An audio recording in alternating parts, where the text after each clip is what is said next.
The Muslim world always seems to get away with things that would otherwise send shockwaves around the world. Consider, on May 29, reports emerged that the Egyptian state was preparing to close down and seize the oldest continuously running Christian monastery in the world. I speak of the Greek Orthodox monastery of St. Catherine, which was built on Mount Sinai by Emperor Justinian I around 550 AD, making it almost 1500 years old. According to a report from Church Times, the Egyptian court ruling could result in the confiscation of the property and the eviction of its monks. Purported plans included transforming certain areas into a museum.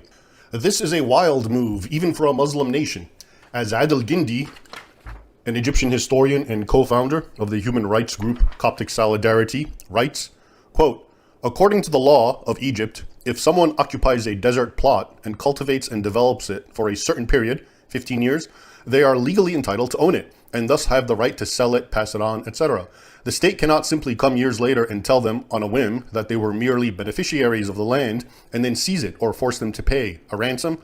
So what about this monastery, which has been continuously inhabited, developed, and cultivated for more than 1,450 years? What indeed?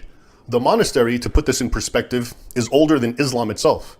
Christian monks have been living in it since before Muhammad was born.